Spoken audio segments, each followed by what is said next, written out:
Alors, comme d'habitude, je vous lis le texte et au fur et à mesure, je réponds aux questions.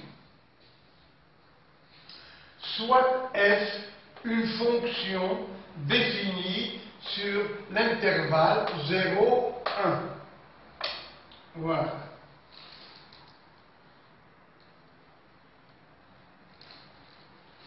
F, par hypothèse, est continue et positive sur l'intervalle 0, 1.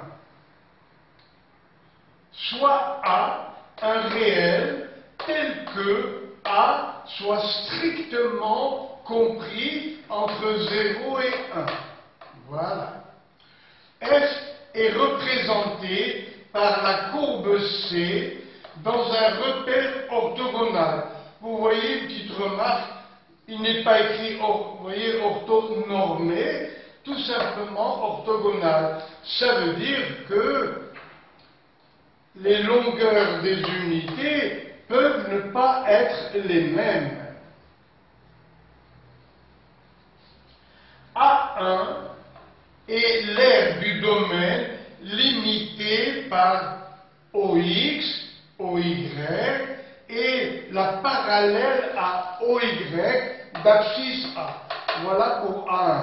Et depuis A jusqu'à 1, l'aire sous la courbe est égale à A2. C'est A2. A2 est l'aire du domaine sous la courbe entre les droites d'abscisse x égale A et x égale 1. Le but de cet exercice est de déterminer pour différentes fonctions f une valeur du réel A, ça veut dire où placer A pour que A1 soit égal à A2.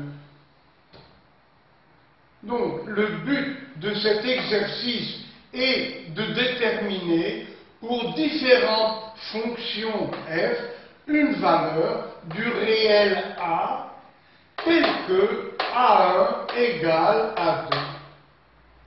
On admet l'existence de A pour chacune des fonctions qui sont données, qui sont considérées.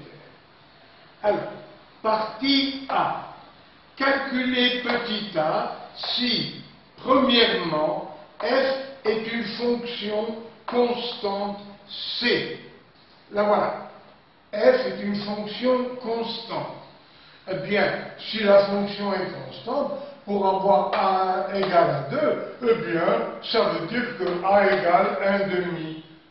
Démonstration, A1, c'est A que multiplie C, A2 égale 1 moins A que multiplie C.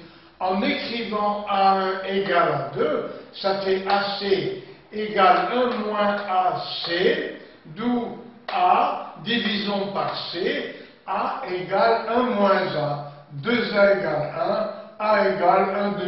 Mais on s'y attendait, bien sûr, puisque la fonction est constante, nous avons un rectangle, et A égale à 2 pour A égale 1,5.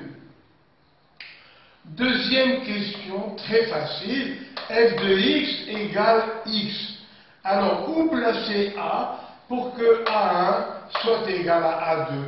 Sur le manuscrit, j'ai traité la réponse avec le calcul intégral, mais on peut encore se servir du calcul, vous voyez, de la classe de troisième et moins encore. Alors, nous avons d'abord un triangle de surface A1, puis un trapèze.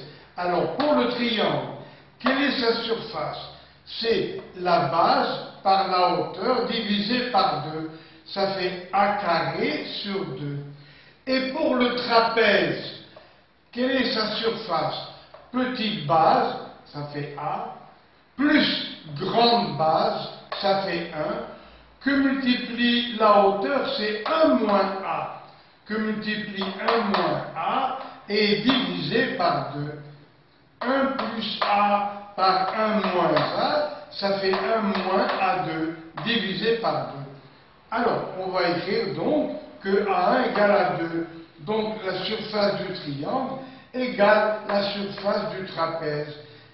Multiplions par 2, ça fait A carré égale 1 moins A2. Voilà.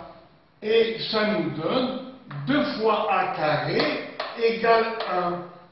A carré égale 1 demi, d'où A égale 1 sur racine de 2, c'est-à-dire A égale racine de 2 sur 2.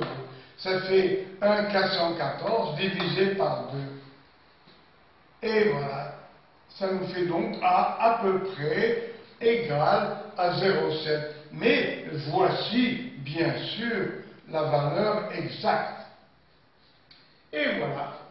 Alors, nous allons lire maintenant la deuxième question.